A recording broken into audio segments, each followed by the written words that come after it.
Hello and welcome back to the 2020 Idlewild Open. We have round 2 back 9 footage here in Burlington, Kentucky.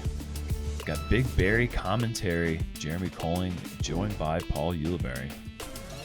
That is right, and I am excited as long as we can get some eagles on this back 9. Oh yeah, there's some scoring opportunities, but certainly the course is getting tighter.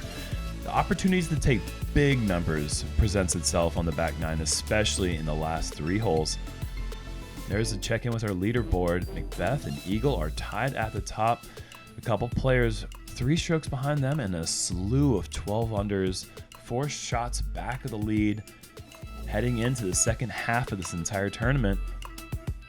Hole 10, par 3, 368 feet. This is such a difficult par 3. Not only do you have all these narrow trees that line this tight fairway, but then it really starts to go uphill starting at this point right here. That 368 plays closer to 430 as far as how far you have to throw this disc to get in the circle. Very difficult thing to do.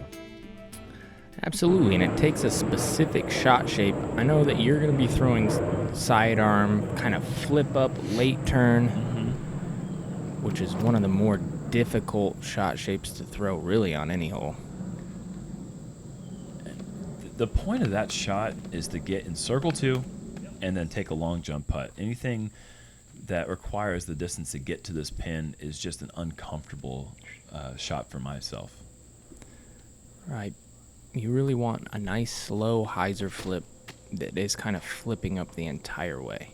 An eagle kicking early, and any early tree almost spells your immediate doom.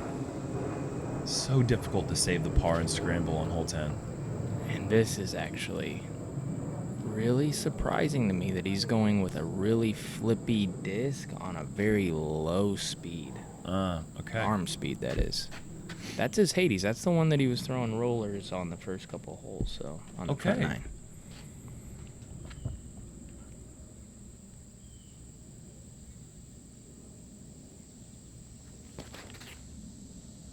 Patrick Brown, he's turning over early, and that's not too bad though. That's just right by the circle 2's edge. Yeah, this is one of those bonus birdies for sure. Without a question, the number 1 bonus birdie on the course is hole 10. Eagle, this just had too much anhyzer, never had a chance to flex back, and he's going to have a par putt from about 50 feet. Oh, no. That is just a mental lapse, as Patrick is going to have a par putt from about just inside 40 feet.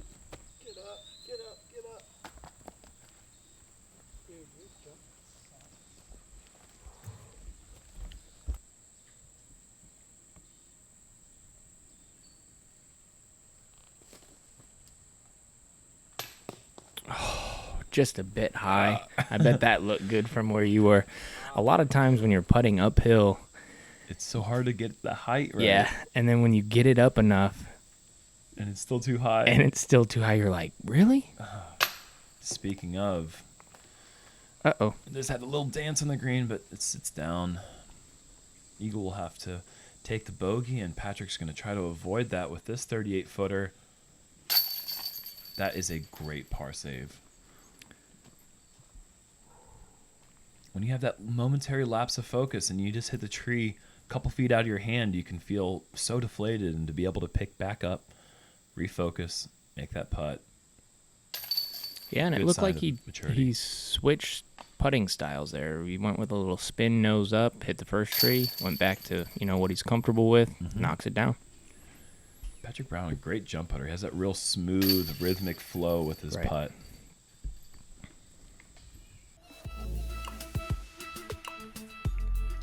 Hole 11, par 3, 242 feet. Straight shot. You just got to hit this narrow gap as you get down the fairway. The main problem you see is an early kick, and usually they kick way right and downhill, and it actually can kind of be difficult to save your par if you get kicked too far right, because that hillside just really slopes pretty far down to the right.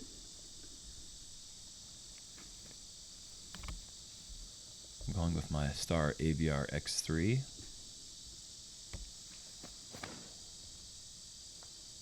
Money.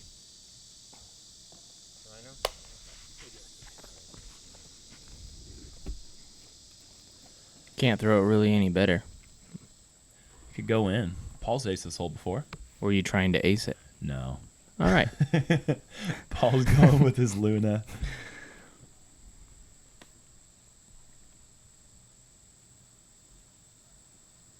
He's aced this one from a shorter Yeah. tee pad, though. T-pad, I believe the FPO is playing the shorter one. I'm not sure if they're playing that one in this hole or not.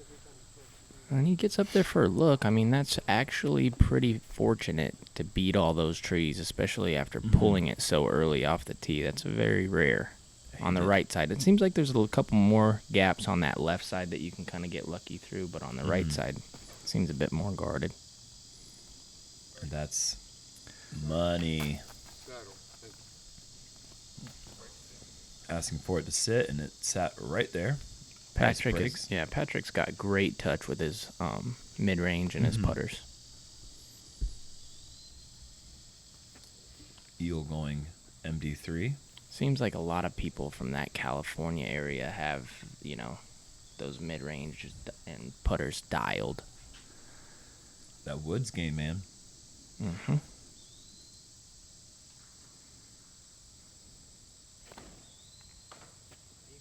And that's the problem.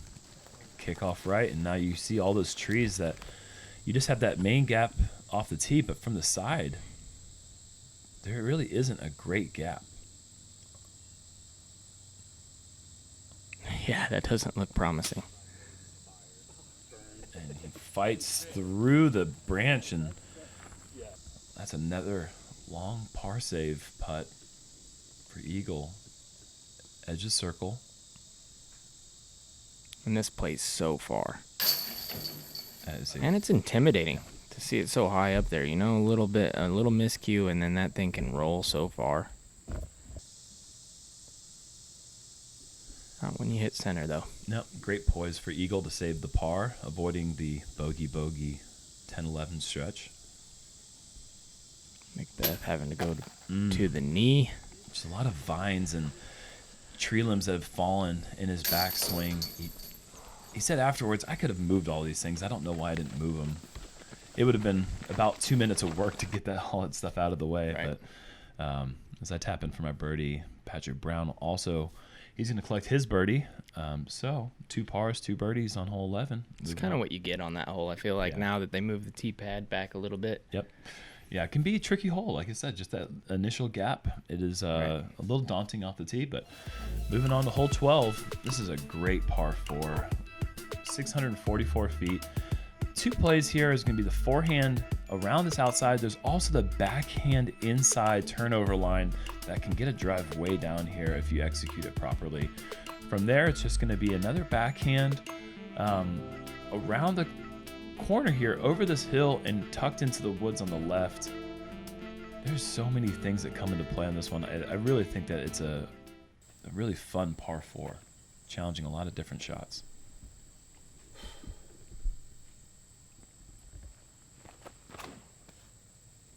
Well, that's a big flick roller from there. That is my mortar that didn't get around the corner.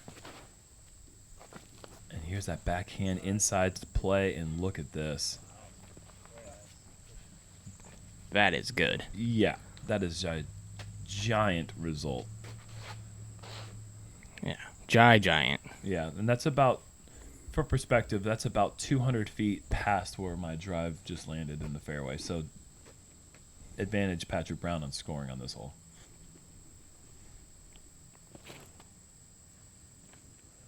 Paul going forehand inside, and we had talked about this in the first round. We thought maybe Paul misreleased when he went forehand inside line.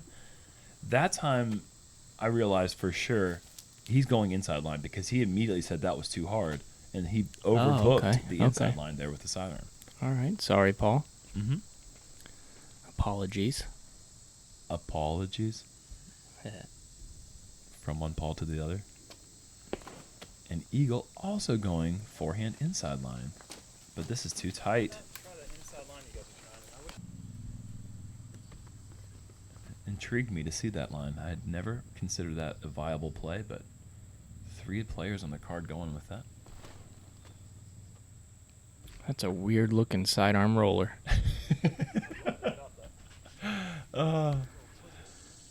I'd missed my line, but I think I was going to split that V tree perfectly if I didn't hit those little tiny leaflets.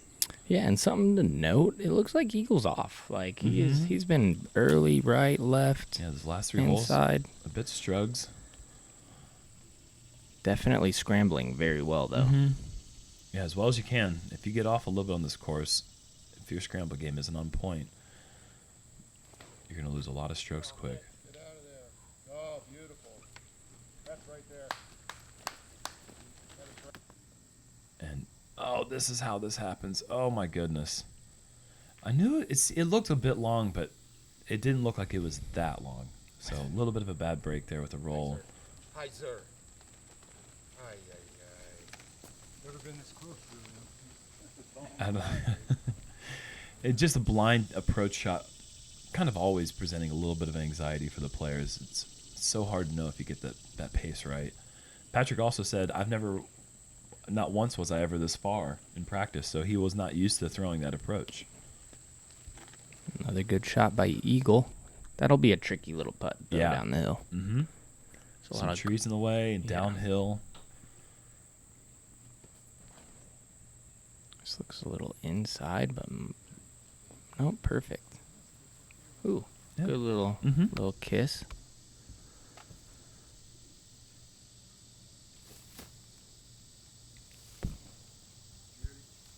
Paul just having to find the only open gap and putt through it. He'll have a short par putt.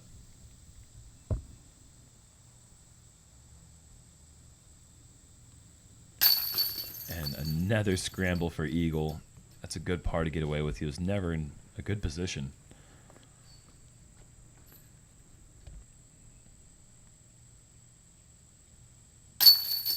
And Patrick Brown picking up a great birdie on the 3rd hardest hole in the course.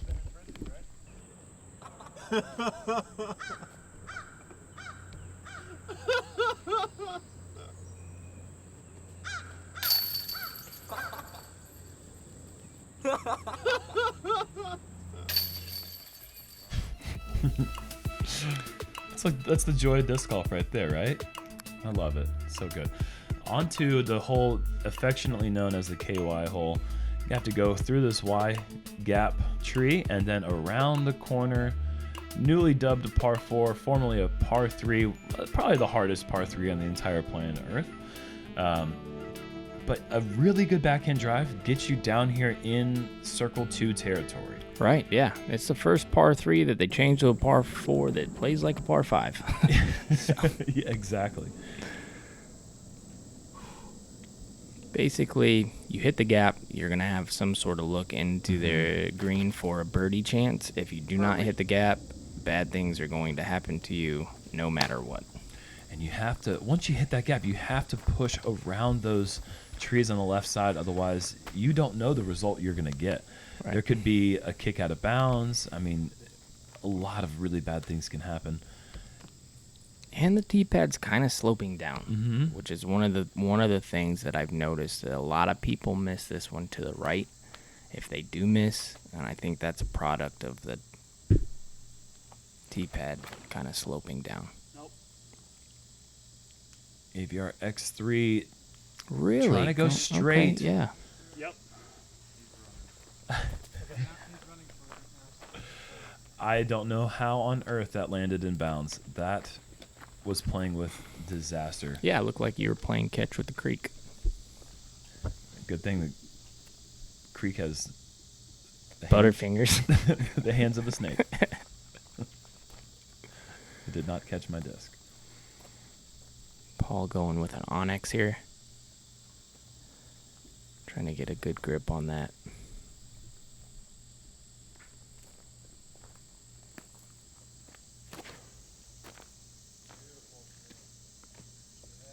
And this is as good of a result as you're going to see. Whoa.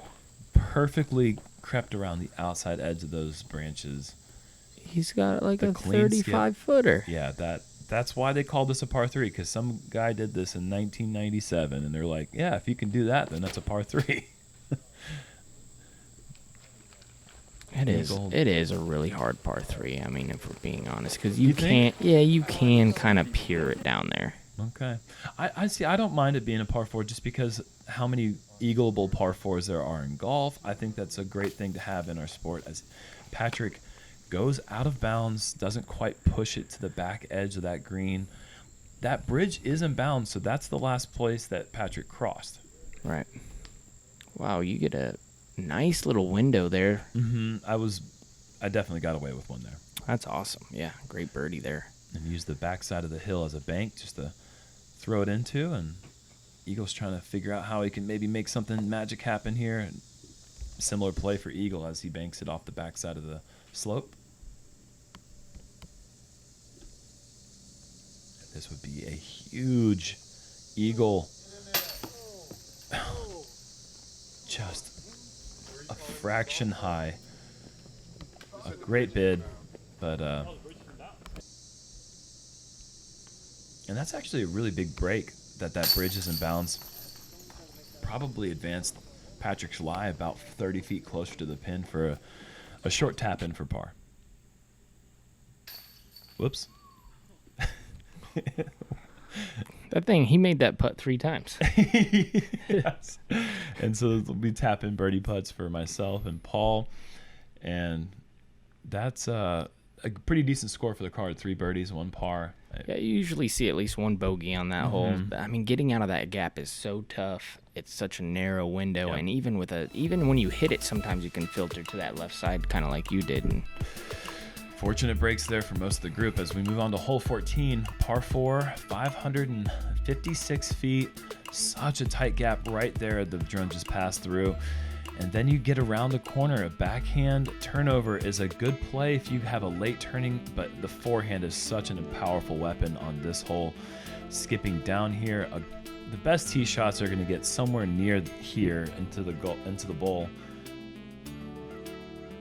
this course is interesting because I kind of counted it up, and you could get 7 eagles. Okay, legitimately set 7 eagles. Shoot a 14 under, miss half the holes, more than half the holes, and nobody's ever shot, I think, better than like a 13.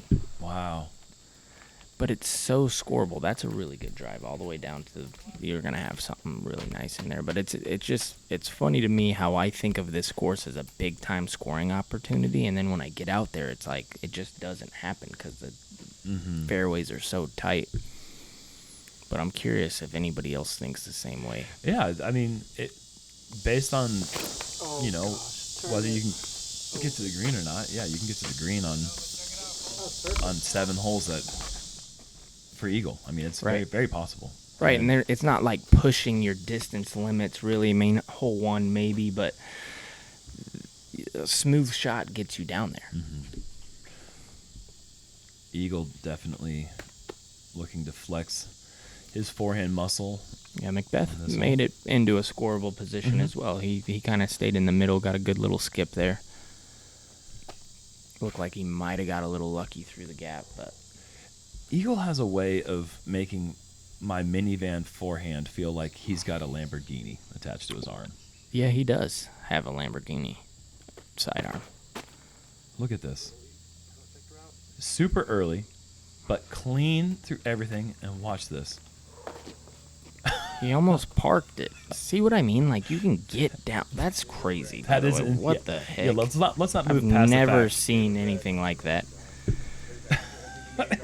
How simple did that seem? Yeah. It got there so quick.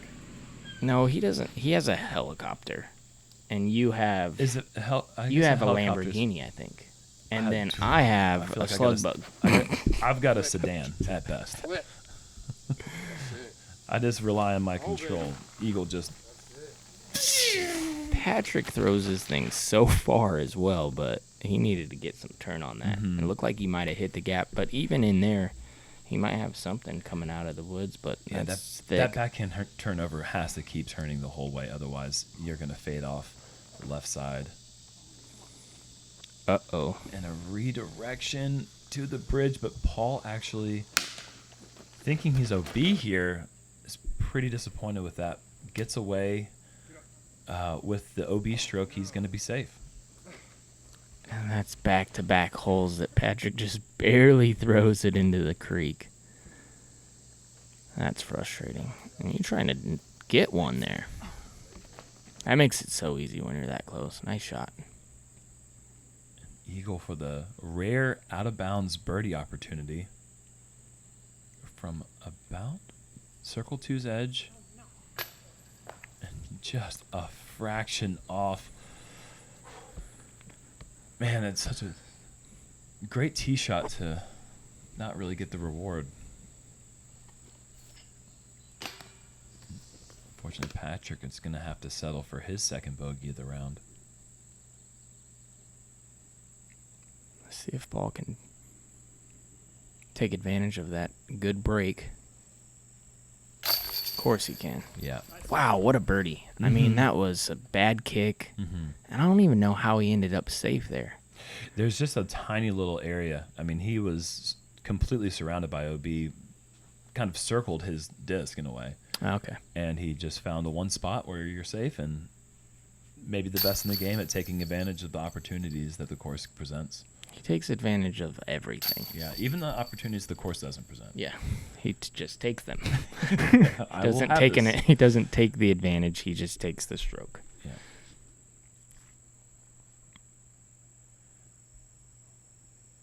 It's a bit of hyperbole, but it's not at the same time when we say he's just the player of our ages. Like, he is the quintessential champion in all regards, all facets of the game. He presents the ultimate level of consistency. As we move on, hole 15, par 4, 487 feet, uphill, you really want to keep your drive as close to that path down the middle as possible. Anything right is going to be tough. Anything left is pretty much disaster. You have to keep it down the middle to set yourself up for an approach to this pretty difficult par 4.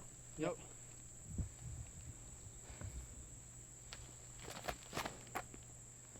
Stay right, left, not right. Don't listen. I don't know.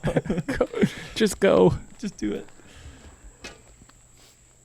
And it's good to see that I struggle with words on the course and not just in the commentary booth. A second ago, you said like 3 or 4 of the biggest words I've ever said. I was trying to calculate what you even said. I don't know. That's why I didn't say anything. I'm like, I think you just said that Paul's the GOAT. I don't know. Here's a... Uh-oh. Almost a goatee shot, but that's off to the left, off the fairway, out of position. And Eagle's about to have a nice day of the races at the Le Mans.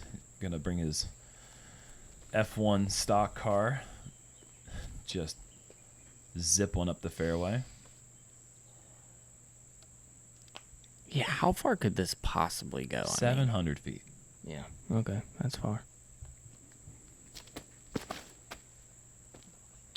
Looks like he pulled it. With a tree kick.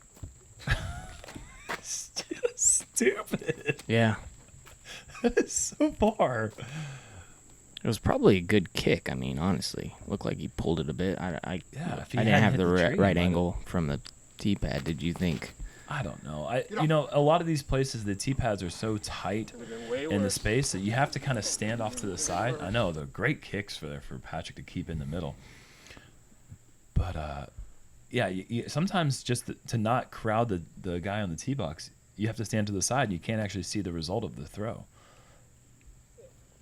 This needs to sit down. Yeah, he'll have a look from there. That's about 40, 45 maybe. Don't. It did. Yeah, that's going to do that. I've got to go upwards here. There was really no way to get past that big stump you see about 20 feet in front of me. And that was about as high as I could possibly throw it. Yeah. Cameraman doesn't quite know. That landed I saw it, yeah, right there. just in, okay, there it is. They found it. Just inside circle 2. Give them a sec. Give them a sec They're- to do their job. They are good at what they do. They're better than what we are here. Mm. Oh, yeah, far better. An eagle. Oh. Yeah, and that's the mistake. And the distance kind of too much of a good thing there, and that is going to be a really bad place Dead on the to throw your third shot. I think Patrick knew he missed that a little bit. He's like, okay. Eagle having to go in the arsenal. Sidearm roller.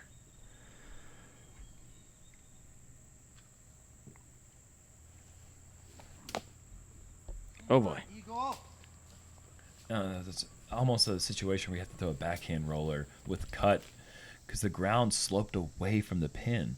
And to get that thing down and moving left, he'd have to almost release the disc at like the 11 o'clock angle for it to cut and grab the ground to bring it to the basket. It was a very tricky place to be, and Looked like he threw it a little too hard as well. yeah. Wow, what a birdie. A little bit right, then up and over, then left, and in. And just barely over the rim. Nice putt. Yeah, you know, right before that putt, I thought about the last time I was at this tournament. I made one of the longest putts of my life, and I remember thinking, take those happy thoughts into this putt, and it gave me a little bit of confidence. Nice. Yeah, gotta do that sometimes. His ball just barely misses. He was a little bit surprised to see how far that approach was from the pin. He was thinking he was going to be around circle 2's edge or circle 1's edge, Right. and having to settle for the par there. Patrick getting away with a par after the missed third shot. And you now moving to 16 under par and only 2 back of the lead. It's kind of slowly, but then on this back nine, kind of making your move. I like to see that. And we're getting into the 3 scariest holes in the course. We talked about these before. Hole 16, a big opportunity to score, but also a big opportunity to potentially throw your round away. A par 5, 969 feet. Onto the hill shot, a lot of big spike hyzers off the tee, and then a blind approach down to this island green. Just keep it in the middle. That came out nice. This is my Thunderbird, and I thought it was going to be in the middle, and I walked back to my bag, and the disc was still moving left. I started to get a little bit nervous. Yeah, that was a good stick, honestly. They can skip pretty easily right there, but It really is just kind of a coin toss. You see a lot Right. of shots that come in just like that, just stick, and sometimes they get a big skip. Try to control that angle out of your hand to spike in the ground or land flat. Somewhere in between can be disaster. and this needs to get down. Stick right there. And that's a nice stick as well. Uh-huh. I throw it with that angle, lost disc. Not even the spotter 5 feet away I know. can find it. Nope, it skips so far. And look at this. This is real smooth from Patrick, trusting the flip up with a big driver. And it had no chance to be anywhere besides dead center. That was beautiful. And he has the distance where he's going to be able to get all the way to the green, really, from there. Yeah. If that's what he chooses right. to do. I think that is such an aggressive play to try to go for the green because it is small, and the backside of the island, unlike hole 13, is out of bounds.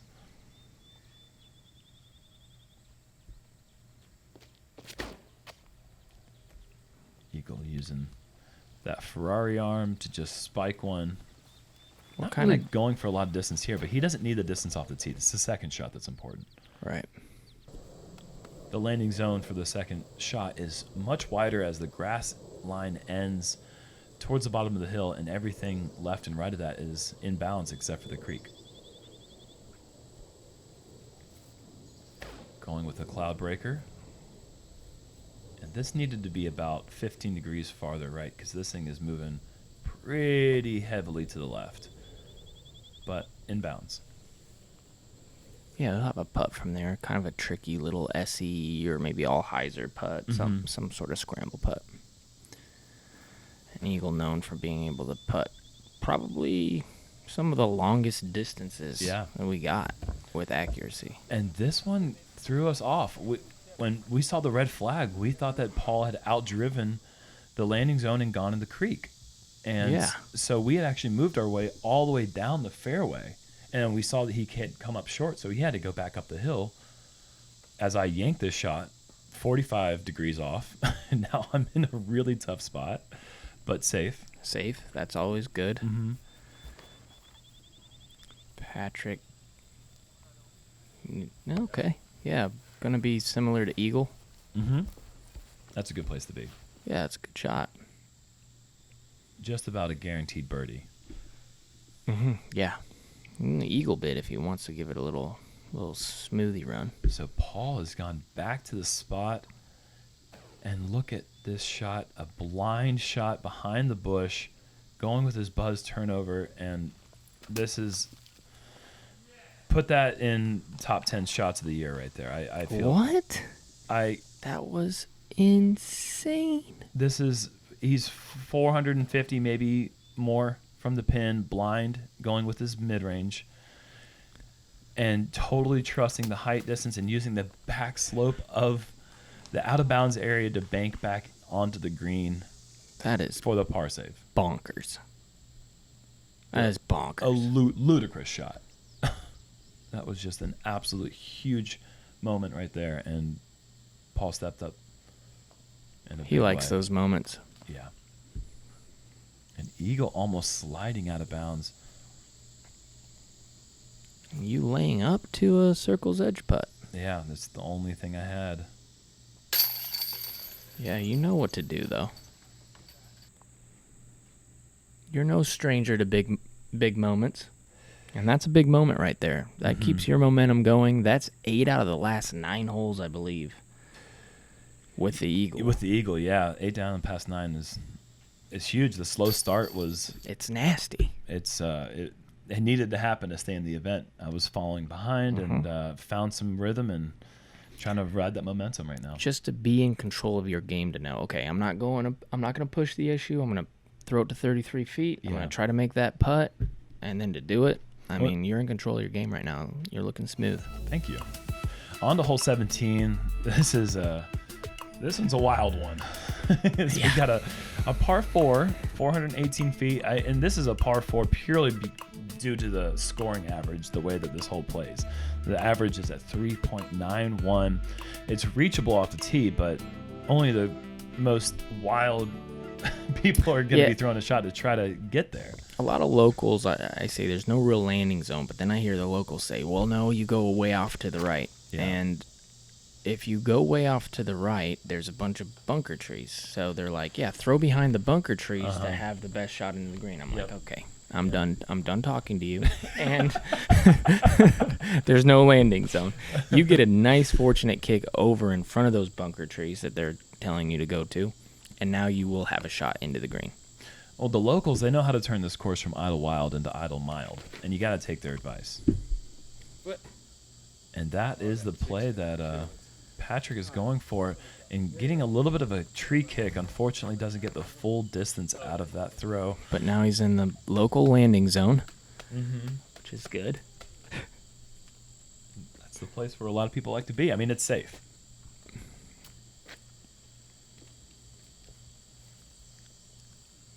This is a distance, I feel like, in order to hit that gap, you have to throw it pretty hard. And so I feel like if Eagle, he has to, barely move his fingers, and then it'll just shoot through there with, a gator or something. He's got a downshift to, 2 to be able to control the distance on this one. And that has slid off the road and has gone out of bounds into a ditch. And that's going to be a long ways from the green. He will have a shot to be able to try to attack the green from there, but he's going to have to display a lot of touch and a lot of confidence in order to knock that one down. And that just presents the treachery of hole 17, an early kick out of bounds, and you're out of position, and just saving a bogey is a tough thing to do. Come on. Paul going with his Hades. Whoa. Look at this. He hits that little tiny He almost made it. peninsula green, and I don't know how you stay on the green unless you just hit the tree in the right direction. Or you make it. He almost made it. Yeah, you could just make it. What a shot. Eagle trying to play out to the right side and give himself a putt and just missing the height by inches. That is going to be out of bounds in the ditch, and he'll have a putt from short of the creek to try to save his bogey 5. Patrick playing to try to take a page out of your book there.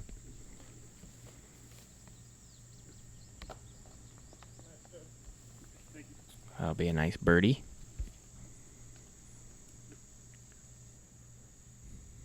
And Patrick read the memoir. He studied it.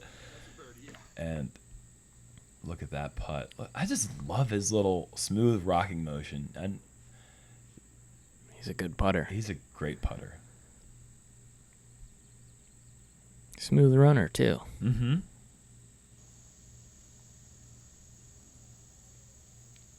Eagle from a similar distance. It's over the rim, and it's in for the bogey 5.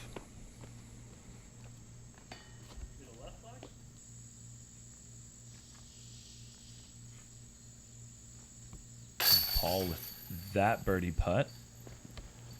And there is the rare out-of-bounds birdie that we talked about. Eagle almost picked one of those up on hole 14.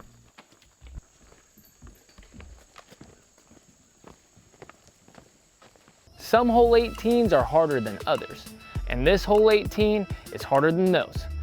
For this tee shot, put your fast disc away. This is going to require a slower disc that lands as soft as possible. Don't do that and you'll find yourself scrambling in some of the thickest rough on the course.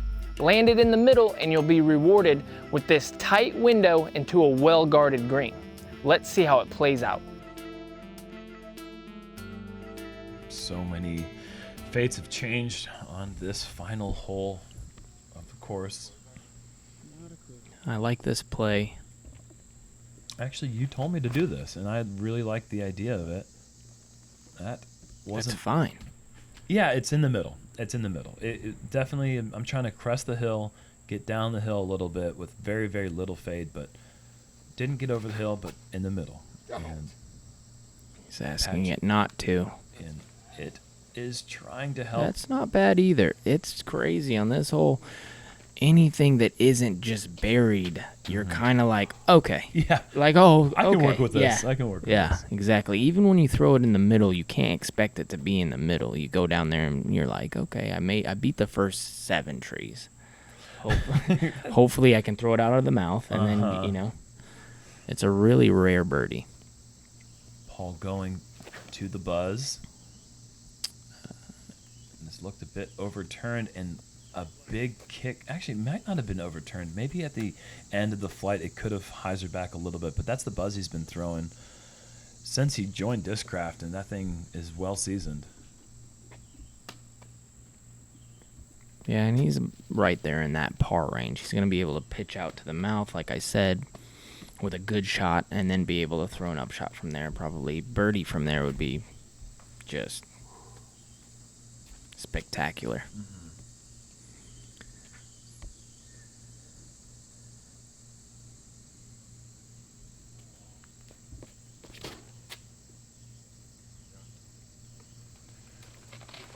This looks so good off the tee. MD3 just never, ever faded left, and He'll have something from there. It'll be Yeah. a tight something. It'll If be very tight. he's going to have to go really aggressive in order to try to get the birdie, but par shouldn't be an issue. Oh, thank God. Nice shot. yeah, we'll say that. We'll say nice shot. Oh, did you miss your line a bit? Oh yeah. Okay. That I went through the corner that Eagle's about to contend with, and usually- Patrick. and Patrick, and that corner is ruthless, 99% of the time, and very friendly 1% of the time. Paul. And all 3 of the rest of the card is going to be contending with that corner. Patrick just pitching out. Eagle pitching out. I love that about Eagle, man. He is McMahon. I do. I love that he is so in tune with. He's fine with just pitching out. I would never be able to do that ever, and I need to probably be better at that. Thank you, Eagle, for He is a teaching mature me. 22-year-old adult. Yeah, give you a call. Paul, really, I like that play as well. Instead of trying to hit the gap and go towards the pin, he goes around the biggest, most open gap, which is all the way out on the left side, just playing to the edge of the circle, a place that he's very comfortable with. And Eagle coming up well short there after playing safe. He's going to have to make a long par putt.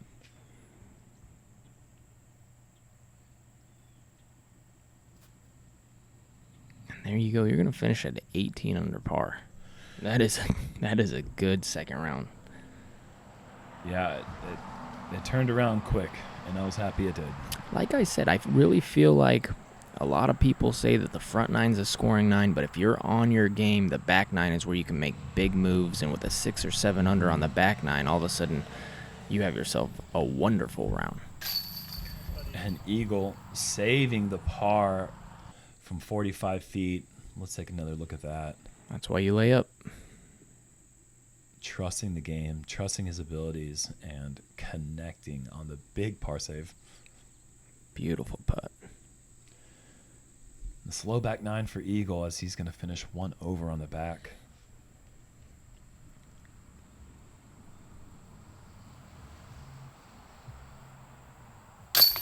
Wow. Look at that. You kind of love it when it hits the center of the pole so hard it just kicks back just a little bit. Not too much where it spits out, of course, but just a solid par save. You as well. Nice par save. Got a little love. Yeah, we've talked about it so many times. You have to take the love out here. You have to appreciate it. Patrick had a great round, and then that double bogey kind of deflates it a little bit, but he's still playing well at 12 under. Jeremy, you at 18 under, one back of our leader, Paul McBeth. Eagle struggles a little bit, as you can see. Jordan Castro with that fire emoji. 7 down in the final 6 holes to move his way up from, I think, 13th or 16th or 17th place all the way on the league card. He's right there in the mix, and Adam Hammis is going to round out our league card going to the final round. Thank you to the JomezPro Founders Club. You guys are amazing. Paul, what are you looking forward to for the final round? I'm looking for a battle. I mean, we have 2 young players in Jordan Castro and Adam. We have veterans in you and McBeth. I mean, anything can happen, but I'm rooting for my boy. Hey, let's go. Paul. All right, we'll see you for the conclusion of the 2020 Idlewild Open tomorrow. Tune in.